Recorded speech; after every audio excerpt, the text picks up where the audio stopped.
It was a life that over one 30-year span would involve 3 murdered wives. It's only now, she claims, that she can fully explain what drove her to murder. On this episode of American Justice, we examine the sad enigma that is the Happy Face Killer.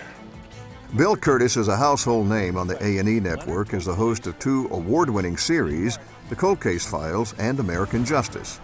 Prior to A&E, Bill Kurtis anchored CBS Morning News in New York for 3 years, after serving as a part of a dynamic news anchor team at CBS in Chicago with Walter Jacobson for over 16 years.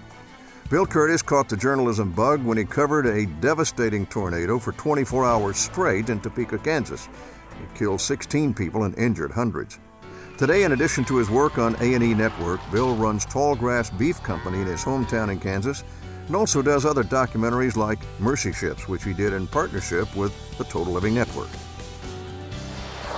Bill, it's good to have you on the program with me. Thank you for taking time. Thank you, Jerry. It's good to put you on the other side of the camera That's right. for a change. I want to find out some things about Bill Kurtis. Most everybody knows Bill Kurtis as a journalist. How did you get started in all this? Goes back 40 years, actually 10 years before that in radio, so many of us do.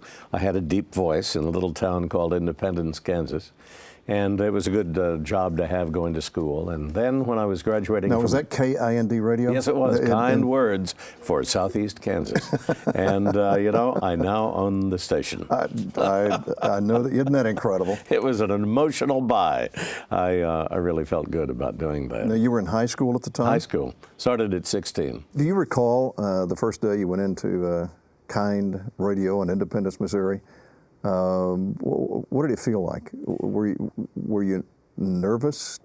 Did you almost have a paralysis of voice? Yes, I did. And I also thought, well, this is entertainment, and Hollywood will soon be calling. Because they will hear me and discover me as a 16-year-old. And for a long time, I didn't necessarily think that this was my calling. It came so easy. Yeah.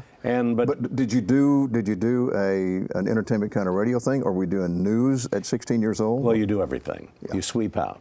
You do news. You rip and read, if you will. But then 10 years later, when I was graduating from law school, a tornado came through town.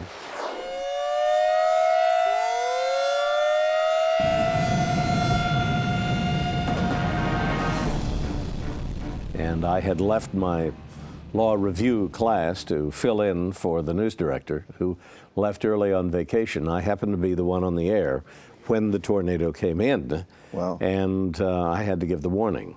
And fortunately, we were the only television station in town, Topeka.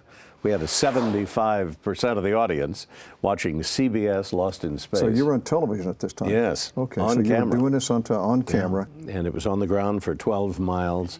Classic $100 million damage in 1966 money.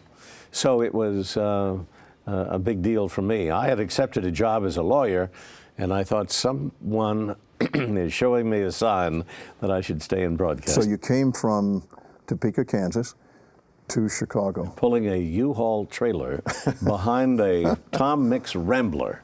When you came to Chicago, you started as a reporter. You didn't start as a Chicago anchor. No. You were a field reporter. How long was it before you actually then sat in the chair? I think a couple of years.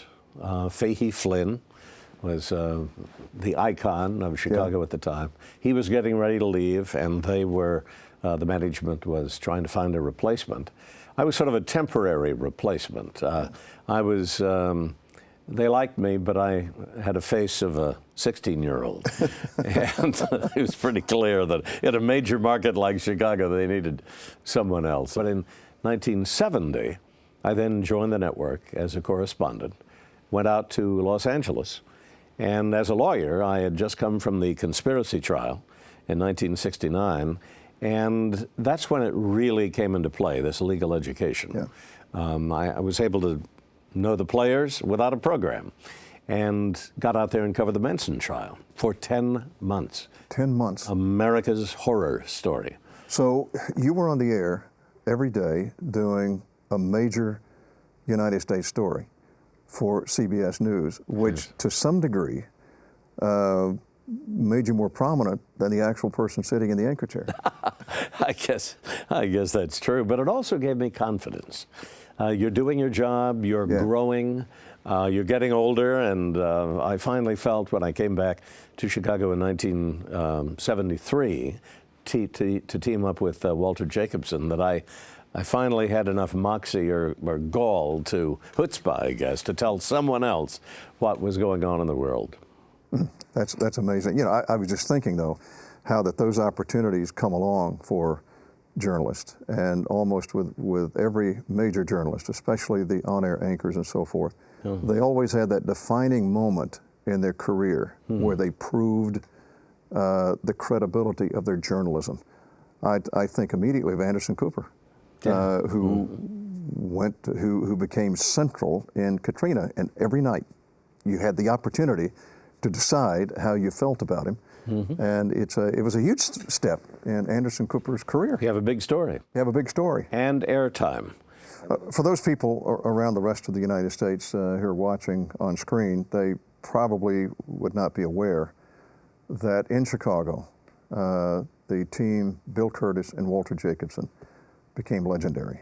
Probably one of the most successful news teams in the United States, in news. That was a stroke of genius, because the two of you were so radically different. Walter Jacobson, kind of a hard-edge, investigative, little bit acid-tongue kind of commentator and reporter, and Bill Kurtis, who had the trust and the confidence. You wanted, if you wanted to feel things were okay, you'd watch the news and you'd hear Bill Kurtis, and put these two together.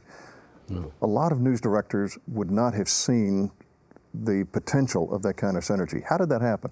Well, it was not my genius or Walter's genius. We were put together by Bob Wessler and Van Gordon Sauter. They were coming out of the special events unit of CBS News that had been covering moonshots. And suddenly they said, instead of salesmen, let's give news directors a chance, or people from the news business.